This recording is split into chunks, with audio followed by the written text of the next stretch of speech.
বাংলাদেশে নির্বাচিত সরকার ক্ষমতায় এলেই দুই দেশের সার্বিক সম্পর্ক স্বাভাবিক হবে বলে মন্তব্য করেছেন ভারতের সেনাপ্রধান জেনারেল উপেন্দ্র দ্বিবেদী। সোমবার ভারতীয় সেনাবাহিনীর বার্ষিক সংবাদ সম্মেলনে এক সাংবাদিকের প্রশ্নের জবাবে এমন মন্তব্য করেন তিনি।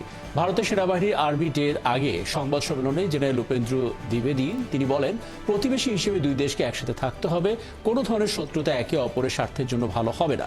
এ সময় ভারত ও বাংলাদেশের সামরিক সম্পর্ক ও সহযোগিতা আগের মতোই আছে বলে জানান তিনি। বাংলাদেশের সঙ্গে সামরিক সম্পর্কের বিষয়ে কথা বলতে গিয়ে জেনারেল উপেন্দ্র দ্বিবেদী বলেন, সে দেশে সেনাপ্রধান জেনারেল ওয়াকারুজ্জামানের সাথে তিনি যোগাযোগ রক্ষা করে চলেছেন। বর্তমান পরিস্থিতির কারণে দুই দেশের যৌথ সামরিক মহড়ার বিষয়টি শুধু পিছিয়ে দেওয়া হয়েছে বলে জানান তিনি। পরিস্থিতি স্থিতিশীল হলেই তা আবারও শুরু হবে বলে জানান ভারতের সেনাপ্রধান।